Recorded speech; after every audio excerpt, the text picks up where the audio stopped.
바랍니다. 네, 지난주에 이어서 계시록의 행복론 두 번째 말씀을 드리도록 하겠습니다. 여러분, 계시록의 배경은요, 고난의 때, 환난의 때, 박해의 때입니다. 도미티아누스 황제가 전 제국에 걸쳐서 우리 기독교인들을 박해할 때 그 시대의 행복이란 과연 어떤 행복을 의미할까요? 좀 더 잘 먹고 조금 더 좋은 집에 살고 그렇다고 행복할 수 있는 시대가 아니었어요. 왜냐하면 예수를 믿으면 모든 재산을 다 압수를 당하는 시대. 그러니까 이 시대의 행복과 이 계시록 시대의 행복을 이렇게 직접 비교할 수 없는 것입니다. 그러니까 우리가 오늘 계시록을 통해서 다시 한번 행복이라는 의미를 재조명해야 되는 거예요. 저 때의 행복이라는 것은 단 한 가지입니다. 예수 믿고 구원받는 것이 행복인 것입니다. 여러분, 이 시대라고 다를 바가 없어요. 우리가 조금 더 좋은 집에 살면, 조금 더 내가 수입이 많으면 행복할 것 같지만, 제가 올해 들어서 여러 번 행복에 관한 말씀을 드려왔습니다. 하버드 대학에서도 연구를 했더니 어떤 소유가 아니라 관계가 행복의 조건이라고 그렇게 연구가 나왔고요. 75년간의 추적 검사를 통해서 알아본 결과 결코 그 사람의 소유 때문에 행복한 사람은 거의 없다라는 거예요. 그래서 저는 이것을 성경대로 다시 조명해 봅니다. 시편은 계시록과 더불어 구약에 있어서 중요한 이 행복 교과서라고 말씀드렸어요. 누가 행복한 것인가? 하나님의 말씀을 묵상하는 자가 행복한 것입니다. 그래서 이 시대의 석학들은 인간 관계에서 행복의 조건을 찾는다면 하나님의 사람은 하나님과의 관계에서 행복의 조건을 찾을 수가 있는 것입니다. 그래서 하나님을 가까이 하는 것이 복인 줄 믿으시기 바랍니다. 그래서 우리는요, 영적인 존재예요. 물론 우리는 육체적 존재이기도 하지만 우리가 잘 먹고 잘 누리고 잘 쉬면 거기서도 행복을 누려요. 그러나 그럼에도 불구하고 근본적인 행복은 그렇게 외적인 것에서 오는 것이 아닙니다. 우리는 하나님의 형상을 닮은 존재입니다. 그러므로 우리가 하나님과 가까이 하는 것이 행복한 거예요. 여러분, 이 시간 나와서 말씀을 듣고 말씀을 또 깨닫고 또 하나님의 음성을 깨닫는 이것이 행복인 것을 다시 한번 확신하시길 바랍니다. 지난주에 우리가 그래서 계시록의 행복론, 계시록 1장 3절의 말씀 함께 다시 복습하도록 하겠습니다. 시작. 이 예언의 말씀을 읽는 자와 듣는 자와 그 가운데 기록한 것을 지키는 자는 복이 있나니 때가 가까움이라. 아멘. 할렐루야.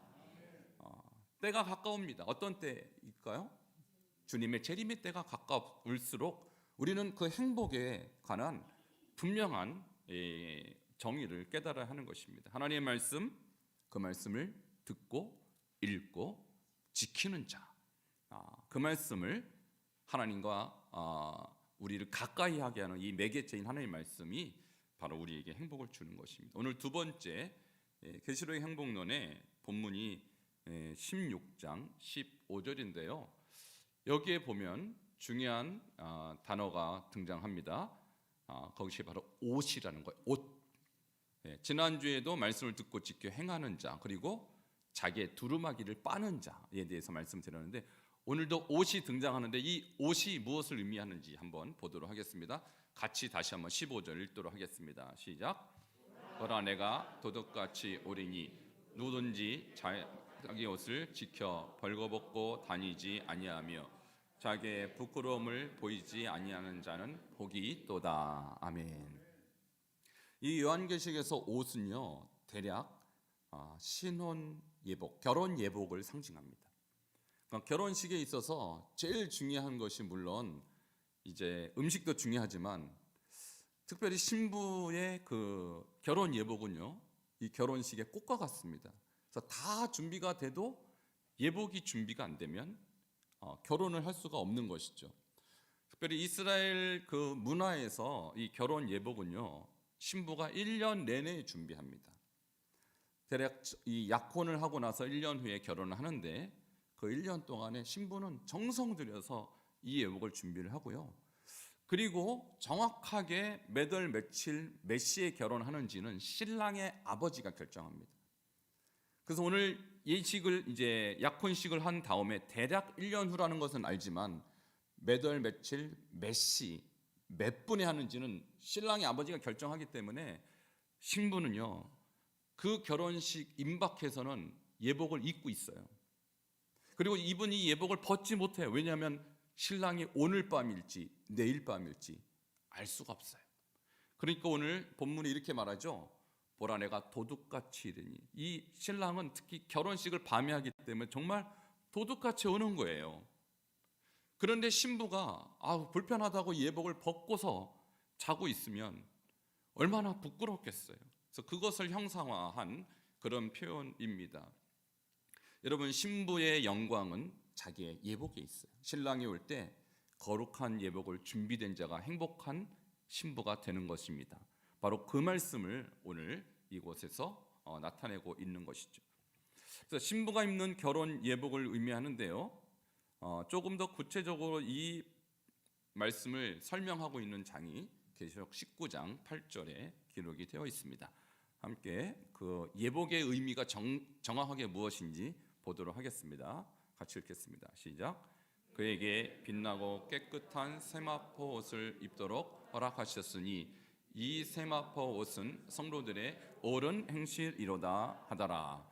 이 신부가 입은 이 옷이, 이 예복이 옳은 행실이라는 거예요. 현대인의 성경에 보면 옳은 행실을 의로운 행위다 이렇게 번역을 했어요. 그러니까 우리는 다 누구나 이렇게 육적으로도 옷을 입고 다닐 수밖에 없잖아요. 어떻게 우리가 옷을 벗고 다니겠어요? 얼마나 수치스럽고 창피하겠어요. 그러니까 우리가 다 옷을 입고 다니는데 영적인 관점에서도 옷이 있다라는 거예요. 근데 그 옷은 도대체 어떻게 만들어지는 것인가? 무엇으로 그 옷을 만드는가에 대한 설명이 19장 8절이에요. 그것은 바로 여러분의 의로운 행위, 선한 행실로 그 옷이 만들어진다는 거예요. 이 옷이 너무 신비하죠? 너무 신기한 옷이죠. 그러니까 악을 행하는 자는 옷을 안 입고 다니는 거예요. 자, 시편 1편에 복 있는 사람이 안 하는 거 세 가지 뭐가 있죠?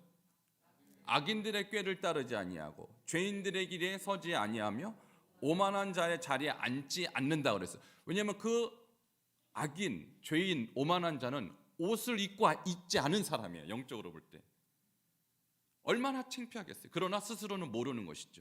그 영안이 열려야 그것이 보이는 거예요.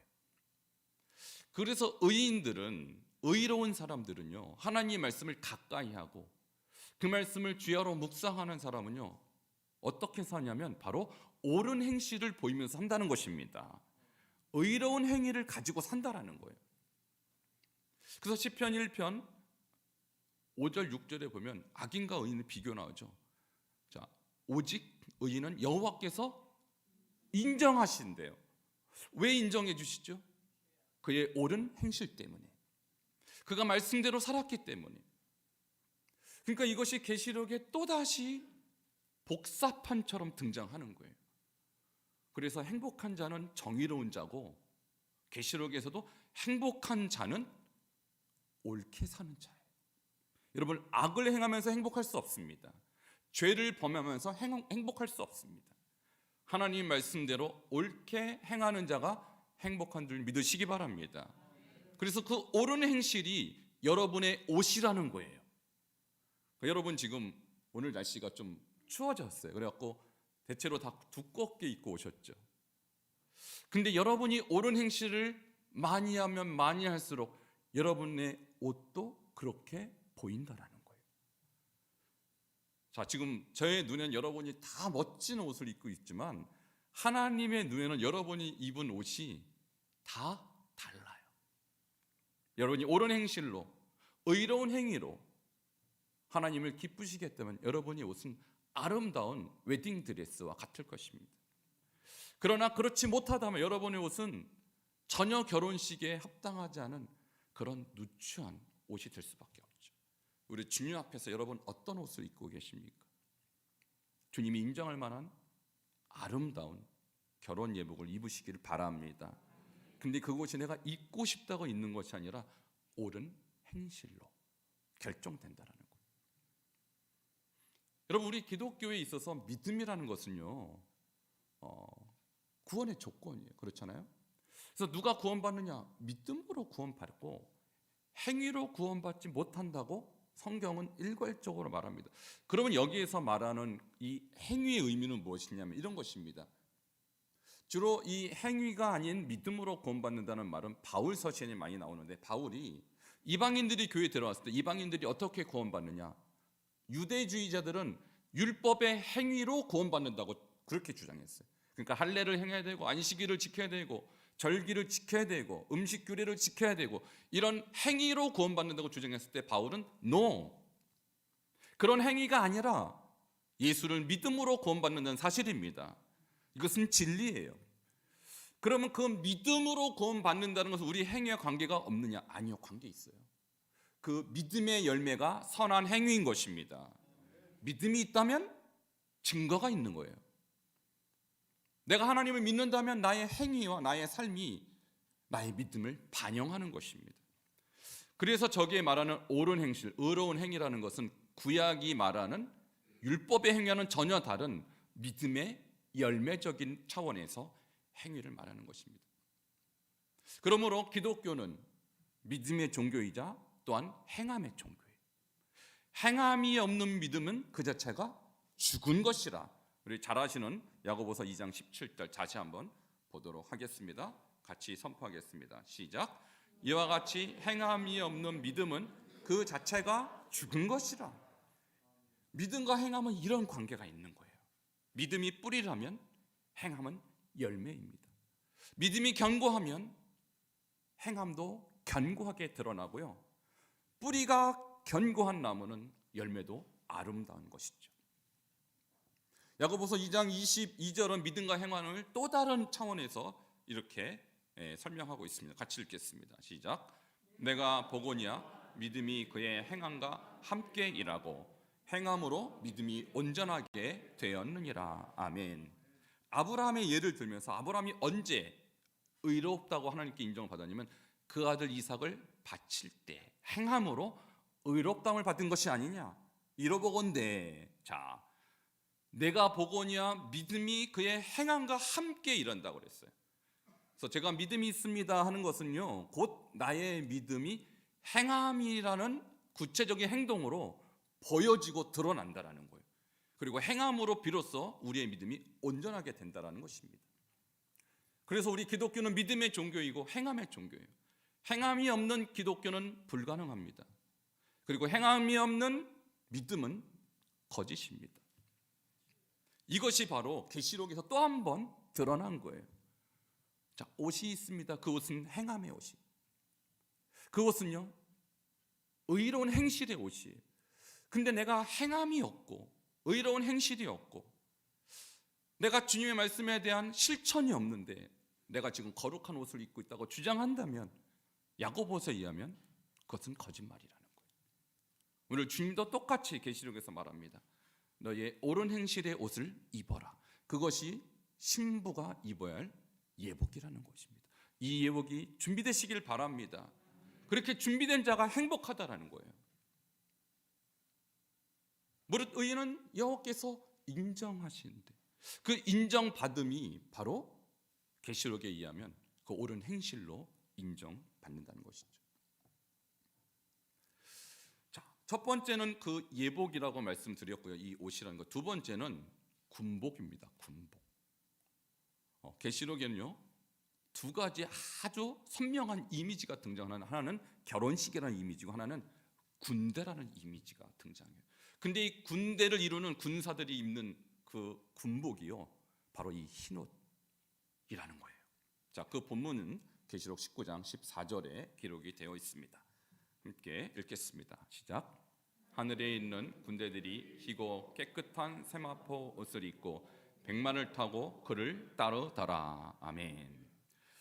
여기서 하늘의 군대라는 이미지가 등장합니다. 이것은 예수님이 딱 재림을 하실 때 예수님 혼자 계신 게 아니라 예수님 뒤에는 흰옷을 입은 군대가 있다라는 거예요.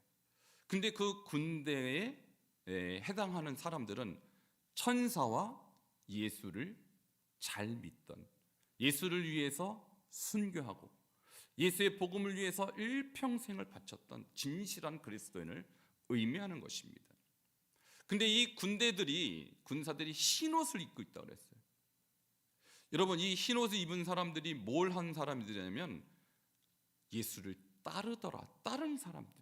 근데 이 따른다란 말은 어떤 의미냐면, 원어로 보면은 아콜루데오라는 데서 아쿠오라는 단어가 등장해요. 아쿠오는 듣다라는 뜻입니다. 여러분, 신명기 28장 1절에 내가 내 하나님 여호와의 말씀을 삼가 듣고, 히브리어로 뭐라 그랬죠? 샤마, 삼가 듣고, 반복해서 듣는다 그랬죠. 히브리어는 샤마라면 헬라어로는 아쿠어예요. 그 똑같은 단어가. 그래서 그 듣고 따라가고 순종하는 사람, 그 사람들이 흰옷을 입었다라는 것이죠. 그러므로 여러분이 하나님의 말씀을 듣고 순종하시기를 축원합니다. 그 사람에게 흰옷이 주어지고 그 사람이 행복한 사람인 거예요.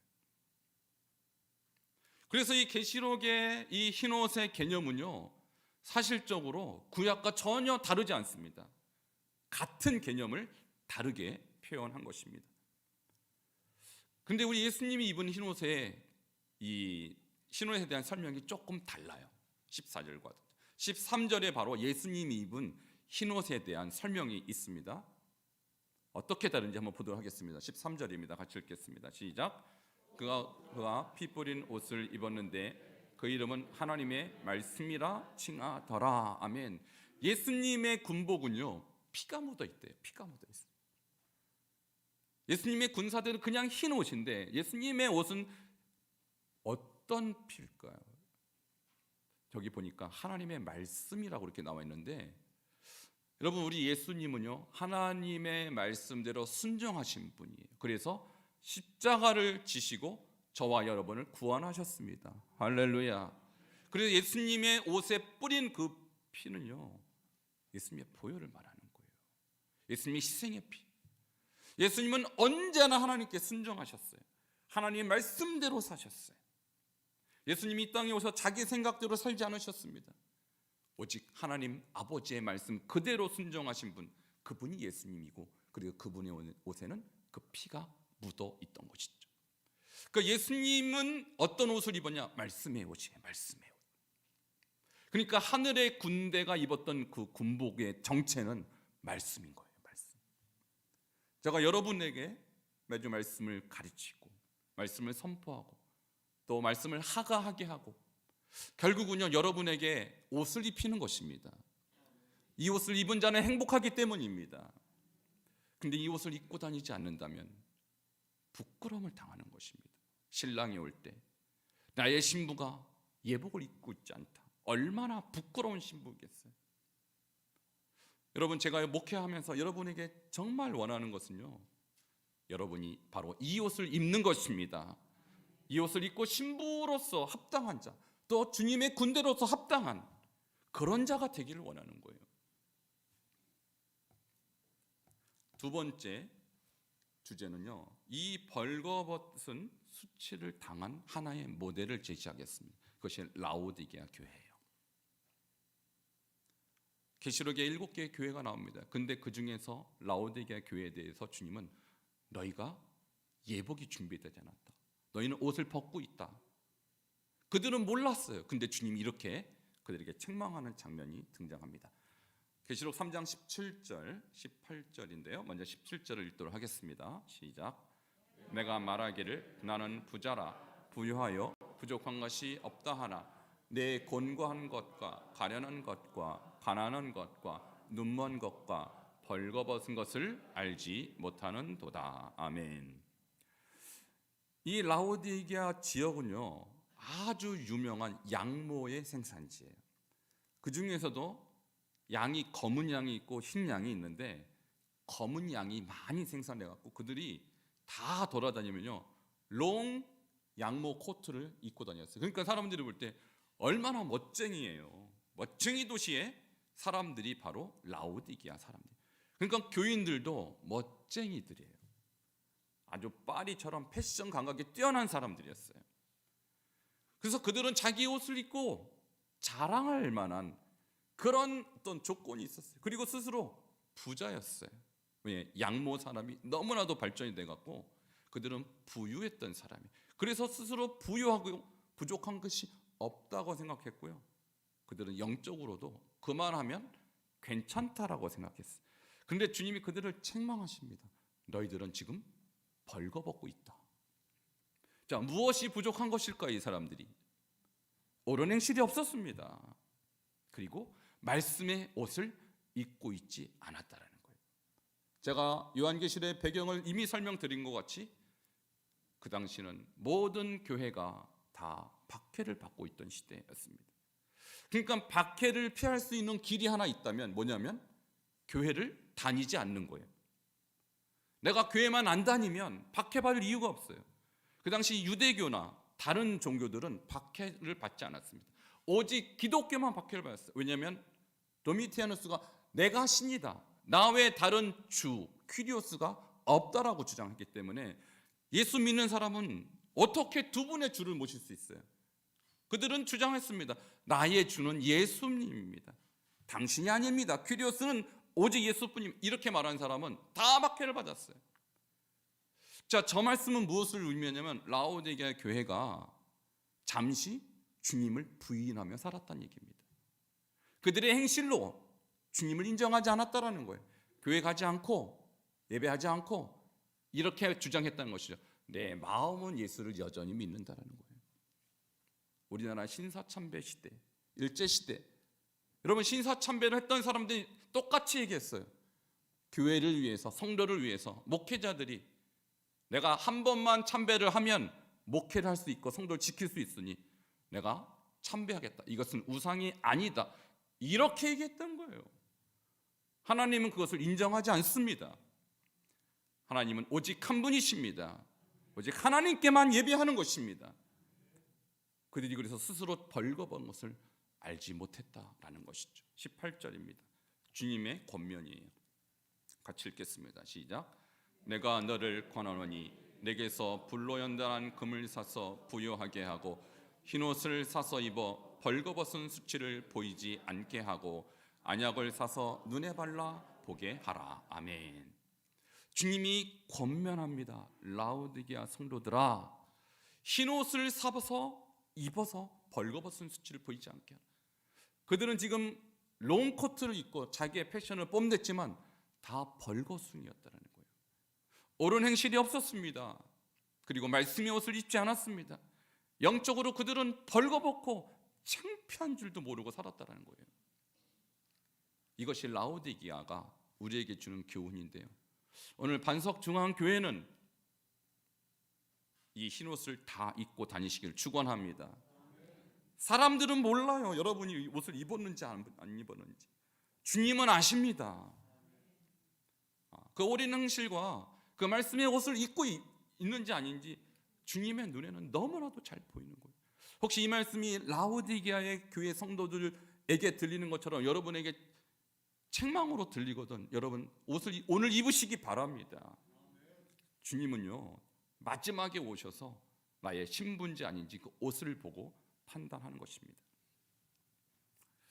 자, 계시록에서 또 하나의 행복한 자에 대한 말씀은요 어린 양의 혼인잔치에 참여하는 자, 청함을 받은 자라고 말씀하고 있습니다. 자, 계시록 19장 9절에 혼인잔치에 청함을 받은 행복에 대해서 말씀하고 있습니다. 같이 읽겠습니다. 시작. 천사가 내게 말하기를 기록하라. 어린 양의 혼인잔치에 청함을 받은 자들은 복이 있도다 하고 또 내게 말하되 이것은 하나님의 참되신 말씀이라 하기로. 아멘. 여러분 결혼식이 있으면 먼저 청첩장을 돌리지 않습니까? 저는 어제도 청첩장을 받았고요. 다음 주에도 청첩장을, 이렇게 요즘 결혼식이 많은지 모르겠어요. 자, 오라는 거죠 저한테. 근데요 이 청첩장을 받은 사람만 사실 결혼식에 가는 거죠. 내가 초청도 안 받았는데 가는 것은 사실 예의가 아닙니다. 특별히 요즘 코로나 시대에 얼마 전에 결혼식이 있을 때는 50명 제한이 있었죠. 그때 제가 이 청함을 받았어요. 굉장히 영광스럽더라고요. 아무나 못 가는 결혼식인데. 근데 저기서 청함을 받았다는 말이요, 부름을 받았다. 칼레오라는 단어인데 이것은 부르다는 뜻이에요. 그러니까 이런 거예요. 어린 양의 혼인 잔치가 벌어질 때 여러분의 이름을 각각 불러서 그 잔치에 참여할 명단, 리스트를 부른다는 뜻이에요. 그때 여러분의 이름이 불려지기를 축원합니다. 우리 찬송가 180장 오늘 예배 전에 같이 부르셨죠. 나팔 불 때 나의 이름, 나팔 불 때 나의 이름 부를 때 그 잔치에 참여하는 것입니다. 그래서 우리 예수님께서 이 땅에 오실 때 누가 이 잔치에 참여할지 이름을 하나씩 다 부른다라는 거예요.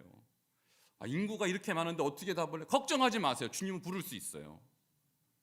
그때 우리 반석중앙교회 아무개 집사, 권사, 장로 그 이름이 불려지기를 축원합니다. 이 사람이 행복하다는 거예요. 여러분, 우리가 조금 더 잘 먹고 조금 더 잘 살고 조금 더 누린다고 행복할 것 같지만 이 예수님 재림 때는 그런 것은 아무 의미가 없어요. 아무 의미가 없어요. 그때 내가 이름을 주님으로부터 불림을 받느냐 받지 못하느냐, 그것이 나의 영원을 좌우하는 것입니다. 저는 목회자로서 여러분에게 제가 해야 되는 사명이 있어요. 저는 목회자로서 여러분께 제가 마지막 책임을 지고 해야 될 일이 있어요. 그것은 여러분의 이름이 이 마지막 혼인잔치 때 부름받게 하는 거예요. 저는 그 일을 위해서 부름받은 사람이에요. 제가 여러분께 뭘 바라겠어요? 그리고 여러분도 저에게 뭘 그렇게 바라겠어요? 제가 돈이 있습니까? 뭐가 있습니까? 제가 뭐 의사도 아니고, 저는 여러분께 해줄 수 있는 게 사실상 아무것도 없어요. 기대하지 마시기 바랍니다. 기대를 너무 많이 하시는 것 같아요. 기대하지 마세요. 줄 수 있는 게 없으니까 여러분. 근데 단 한 가지, 여러분의 이름이 저 마지막 혼인잔치 때 부름받게 제가 도와드리겠습니다. 그것이 제가 할 일이고 할 수 있는 유일한 일이에요. 오늘 그래서 여러분 한 분 한 분이 너무나도 소중하고 귀하지 않겠어요? 근데 여기에서 단 한 분이라도 그때 이름을 못 불리면 받는다면 그 책임이 목회자한테도 있다고 생각합니다. 한 명도 낙오되지 않기를 바랍니다. 그래서 제가 여러분이 힘들지만 기도의 자리로 오라고 하는 것이고, 말씀의 자리에 오게 하는 것이고, 예배 자리에 오게 하는 거예요. 여러분, 그래서 깨어있어 기도하시기 바랍니다. 깨어있어 말씀을 주여 묵상하시기 바랍니다. 힘들고 어렵지만 그것이 옷이에요. 옷. 그 옷을 입지 않은데 제가 아무렇지도 않다, 저는 양심의 화인 맞은 목사입니다. 제가 정확하게 여러분이 입은 옷이 얼마나 제대로 입고는지 저도 판단할 수 없어요. 어느 정도 느끼지만 제가 그걸 판단할 자격이 없어요. 어쨌든 저는요, 여러분이 더 정결한 옷, 더 깨끗한 옷, 그리고 마지막에 그 부름받기에 부족하지 않도록 여러분을 이끌어 나간 책임자로서 여러분에게 권합니다. 여러분, 이 말씀의 옷을 입으시길 바랍니다. 요한계시록 교회 중에 한 교회는요, 대부분이 이 옷을 입지 못했는데 그 중에 아주 소수 몇 명이 그 옷을 입었다라고 기록한 교회가 있어요. 사대 교회입니다. 계시록 3장 4절과 5절에 계시록에서 청함받은, 사대교에서 청함받은 몇 사람이 누구인가 같이 보도록 하겠습니다. 4절입니다. 시작. 그러나 사대에 그 옷을 더럽히지 아니한 자 몇 명이 내게 있어 흰옷을 입고 나와 함께 다니리니 그들은 합당한 자인 영고라. 아멘. 사대교회에 대한 소개가 3장 1절에 이렇게 나오는데 뭐라고 나냐면, 살았다 하는 이름은 가졌으나 죽은 자로다, 이렇게 나와 있어요. 그 교회가 스스로 우리 교회는 살아있는 교회, 잘 되는 교회, 생동감 있는 교회라고 그들은 생각했지만 주님의 눈에는 죽어있는 시체들이었다, 이렇게 말하는 거예요. 굉장한 충격이죠. 본인들은 모르고 있었던 거예요. 근데 그 이유를 설명합니다. 내가 내 행위를 아노니, 이렇게 나와요. 자, 행위를 보니까 아까 그랬잖아요. 그 옷이 성도의 의로운 행실이라, 착한 행실이라. 그 행동을 보니까 그들은 죽어 있는 거예요. 야고보서의 표현에 의하면 배고픈 자에게 먹을 것을 주지도 않고 배부르게 하라 말로만 했던 자들이에요. 헐벗고 있는 자에게 옷은 주지 않고 덥게 하라 이렇게 립 서비스만 했던 교회라는 거예요. 그렇게 행함이 없고 실천이 없고 그렇게 주님 말씀에 대한 순종이 없는 교회, 이 사대 교회에 그럼에도 불구하고 아주 몇 사람, 이게 그러니까 몇 명이라고 나와 있어요. 10명 일하는 거죠. 굉장히 소수는 흰옷을 입고 있었다 이렇게 기록합니다. 저 사람들은 누굴까요? 앞에 기록에 의하면 그 사람들은 그 와중에서도 하나님 말씀의 옷을 입었던 사람들입니다. 그 어려움 중에서도 하나님께 예배하고 예수님 부인하지 않고 그 옳은 행실을 갖고 있었던 사람이라는 거예요. 여러분, 그 사람들이 합당한 자입니다. 어떤 합당한 자이냐면 예수님 혼인잔치에 참여하기 합당한 자라는 거예요. 자, 5절입니다. 이 사람들에 대한 주님의 선물이 뭘까요? 같이 읽겠습니다. 시작. 이기는 자는 이와 같이 흰옷을 입을 것이요 내가 그 이름을 생명책에서 결코 지우지 아니하고 내 이름을 작과 그의 천사들 앞에서 시인하리라. 아멘. 자, 계시록에는요 책이 나와요. 책. 자, 두 권의 책이 하나는 생명책이고 하나는 행위록이라는 책이 나옵니다. 여러분이 행한 모든 행동을 다 기록한 행위록이라는 책이 있다는 거예요. 놀랍죠? 최근에 제가 뉴스를 봤는데 사람이 죽기 전에 이 뇌에서 30초간 어떤 반응이 있냐면 나의 한평생의 드라마처럼 30초간 또로록 흘러간다는 거예요. 모든 일들이 30초 안에 다 정리가 된다는 거예요. 이것은 과학계에서, 뇌과학에서 이미 밝혀진 사실입니다. 그러니까 죽기 전에 나의 인생이, 나의 행함이 다 떠오른다는 거예요. 근데 30초간 떠오를 그 얘기가 글로 기록됩니다. 하나님의 행위록에. 그리고 행위록을 근거로 여러분 행함은 곧 믿음이라고 그랬어요. 행위는 곧 그의 의로운 행실, 그의 옷이라고 그랬어요. 어떤 옷을 입고 있는지 그 결과에 따라 생명책에 기록된다는 것입니다. 바로 이 죽어있는 교회에도 몇 사람이 살아있었다는 거예요. 그 사람은 숨죽이면서 말씀을 따라 살았고요, 숨죽여 가면서도 이 하나님의 말씀대로 순종하는 의로운 옷을 입고 있던 아주 적은 숫자, 그 사람들은 생명책에 기록되고 결코 지워지지 않을 것입니다. 바로 그 이름 때문에 주님께서 이 요한계시록에 이 사대 교회를 등장시킨 것입니다. 이 교회는 죽어 있지만 그 몇 사람 때문에 사대 교회를 하나님께서 우리에게 말씀하신 거예요. 여러분, 반석중앙교회 주님은 뭐라고 말씀하실까요? 내가 내 행위를 아노니 살아있으나 죽은 교회로다 이렇게 말씀하실까요? 아니면 합당한 자로다 이렇게 말씀하실까요? 저는 모르겠습니다. 주님은 아십니다.